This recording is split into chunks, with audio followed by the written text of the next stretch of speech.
કે વચનસર,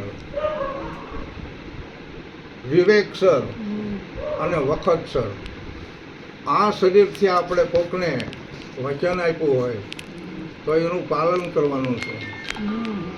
પછી વિવેકતા પણ રાખવાની છે. હા, એક દર્દ થાય તો શરીરના બધા અંગોને લાગુ પડે છે, કારણ કે આ શરીરના 52 અંગ, પણ એક દર્દ થાય એટલે 52 અંગ મોળા પડે. કાન, આંખું, જીભ, હાથ, પગ, મન, બુદ્ધિ, ચિત્ત બધું મોડું પડી જાય દર્દથી.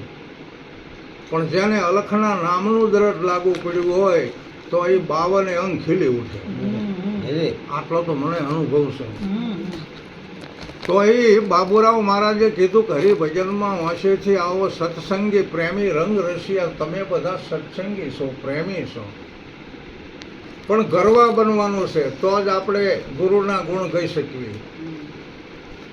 હા, એમાં સરસ મજાની કડી કીધી કે શબ્દ મુહૂર્તમાં સુરતાને રાખી પરમ તત્વને સમજી લો પાંચી.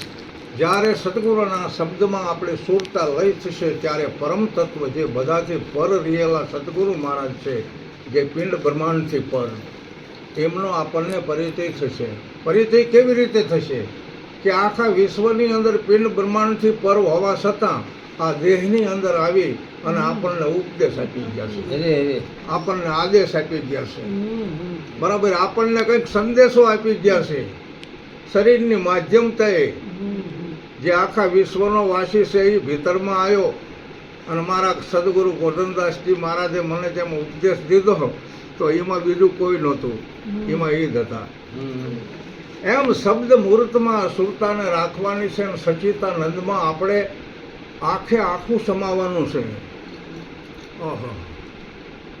પરંતુ જેમ ફૂલ એક દોરામાં ગૂંથાય, ફૂલડા ઘણા હોય પણ એક જ દોરામાં ગૂંથાય અને એનો હાર બની જાય, એમ આપણે એકમાં સમાવવાનું છે.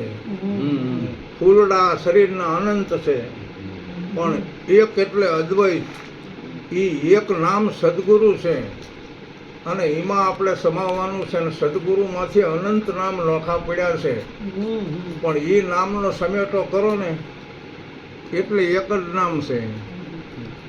મને ગુરુ મહારાજે કીધેલું, મને કે આટલી બધી જાય બોલાવો છો એ બરાબર છે, વિવેક છે, પણ કે આપણે સોનાની વસ્તુ હોય એમાં કે વીંટીની જાય, હારની જાય, ચાંદની જાય, સડાની જાય, બુટિયાની જાય, આ તો ખૂટે જ નહીં ને, પણ કે સોનાની જાય, સોનાની જાય. પછી કે લોઠાના અનેક પ્રકાર હોય, નામ જુદા હોય, બરાબર, રાંપની જાય, લાઢાની જાય, દાંતડાની જાય, કોઈસની જાય, કે ઘણી બધી જાય થાય, પણ કે લોઢાની જાય. એટલે શું ગુરુ મહારાજ કે સદગુરુ મહારાજની જાય બોલો એમાં બધું હોય. હવે આવું તો બધાને આ જ્ઞાન છે, પરંતુ આમાં પ્રેમને જગાડવાનો છે બસ. અને દાણાવાડા ગામમાં જો કે બધાને પ્રેમની જાગૃતિ છે, બહુ સારું છે કે જે બધા ગુરુવારે ભેગા થઈ અને જે કોઈ તમારી બુદ્ધિ અનુસાર જે કોઈ તમે ધોળ, કીર્તન, ભજન, સત્સંગ રજૂ કરો છો, આના જેવું એકેય નથી. સત્સંગ સમાન કોઈ સુખ નથી. હા, સત્સંગ સમાન કોઈ સુખ નથી. ગુરુ મહિમા જબરદસ્ત ગાયો છે. જીવનમાં સત્સંગ સત્ય છે. મારો અભિપ્રાય લેવા માટે જ્યારે બોટાદથી રાજુ મહારાજ આવ્યા, જોકે એમણે બધા અધિકારીનો અભિપ્રાય લીધો છે. મારો અભિપ્રાય લીધો એટલે મેં એક ભજનની રજૂઆત કરી છે અને એ ઘણા વર્ષોમાં મેં બનાવેલું અને મને એ યાદ આવી ગયું અને હું એમાં બોલ્યો છું કે આ હોરી રાગ છે. શુદ્ધ હોરી અને કલ્યાણ હોરી બે પ્રકારના રાગ આવે. શુદ્ધ હોરી અને કરુણ હોરી. કરુણ હોરી એટલે એક કરુણ હોરીની અંદર એક એવું ગાવાનું આવે કે જેથી કરીને આપણી આંખમાંથી આંગળા નીકળી જાય. મારે એવું થયું હતું, કારણ કે લોયનનું ભજન મેં લીધું એક ઠેકાણે, પછી મેં કરુણ હોરી રાગમાં લોયનનું ભજન લીધું છે, અને આ શુદ્ધ હોરીમાં હું બોલ્યો છું કે ધન રે દોલત ને માલ ખજાના એ અંતે નો આવે તારે કામ, એ મન તું સમરી લે સતગુરુ શ્યામ. માનવ દેહ મળ્યો અતિ મોંઘેરો, તરવાનું મળ્યું ઠામ. સતગુરુજીના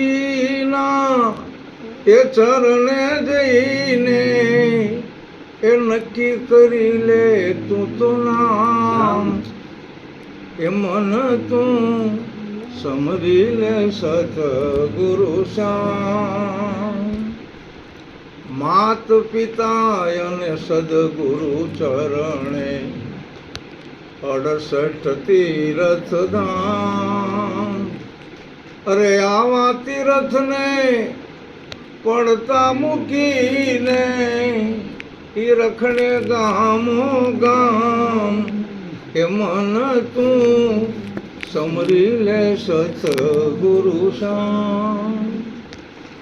પછી સ્વર્ણ રૂપાના ઈ ભલે પાટણ ખાવે, સુખડા મેળવવા તમામ, પણ યારે સંસારીઓ તો દુઃખનો ભરેલો, કેમ નો આવી તને ભાન, એ મન તું સમરી લે સતગુરુ શ્યામ. માટે સંતનો સમાગમ નિસદિન કરજે, તો આનંદ આઠો જામ.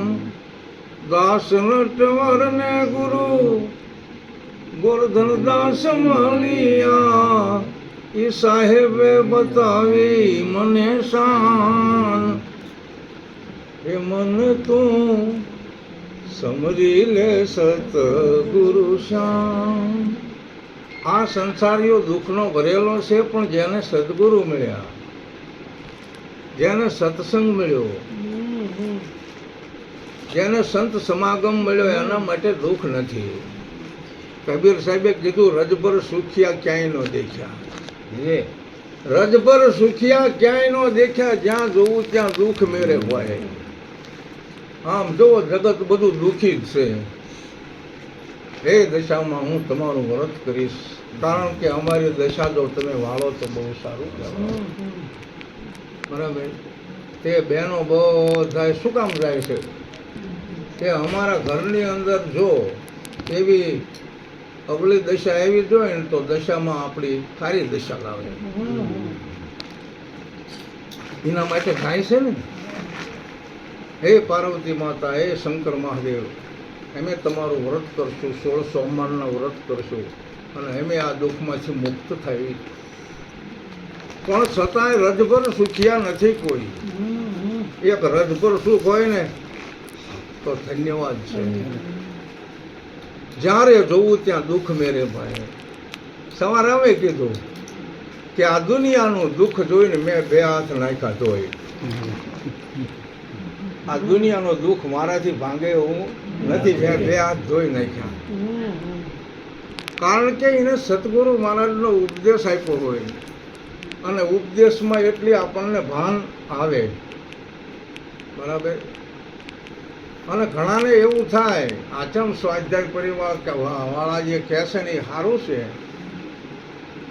કે તારું હોય ને તો જાય નહીં, અને જાય ને એ તારું નહીં. માટે કૃષ્ણ ભક્તો તા અને હાકલ મારતો તા. હે, જો તારું હોય તો જાય જ નહીં ને, આપણું શું છે? અને જાય એ તારું નહીં. બહુ સારો મુદ્દો કીધો છે. એમાં આપણા પરિવાર બધા જતા રહે. આપણા પરિવાર હોય, આપણી પત્ની હોય, સગાવાલા હોય, બધા આપણી નજર સમક્ષ જતા રહે છે ને. સદગુરુ જાય નો જાય. સમજવાનું હો. એટલે સદગુરુ આપણા જાય કોઈ દી નો જાય. જો સદગુરુ ન જાય જાય તારું નહીં. નથી. પણ સદગુરુ જે આપણને પ્રાપ્ત થયા છે એ આપણા માટે જાતા નથી. નહીતર તો આપણા માતાજી વિદાય લે છે, આપણા પિતાજી વિદાય લે છે હે. પણ સદગુરુની જે વાત કરું છું બરાબર, સદગુરુ વિદાય લે એવું પદ નથી. અને જેને જેને મહાસદગુરુ પદની પ્રાપ્તિ થઈ છે, જેને આપણે અધિકારી સંત કહીએ છીએ, એમને તો બહુ નેઠાસર રહેવું પડે છે. બ્રહ્મનિષ્ઠ, બ્રહ્મ સોતર્ય, બ્રહ્મ સ્વરૂપ. અમારે હમણાં ઘણા ઠેકાણે જવાનું થયું છે, તો એવા કહેવાય નહીં બહુ આપણે, છતાં પણ અધિકાર પદ આપી દીધેલો હોય. તમે જુઓ ને તો અમે આ 3-4 દી થયા છે, જાણે અહીંથી પહેલાં જ ઉપડ્યા ને તે અમે ગયા સાકર ગામમાં. એ સાકર ગામની અંદર બાપભાઈ છે એ ગોરધન મહારાજના શિષ્ય છે, હા. વિછેવાળા ગોરધન મહારાજના શિષ્ય છે. પછી બીજા એક બાલારામ મહારાજ છે, અને એને બીજા અધિકારીઓને બોલાયા અને અહીંયા સત્સંગ સભાનું ભજન એવું રાખ્યું. એ તમે જુઓ તો મેં કીધું કે તમને અધિકારી પદ કોને આપ્યું? બરાબર. અરે તમે અધિકારી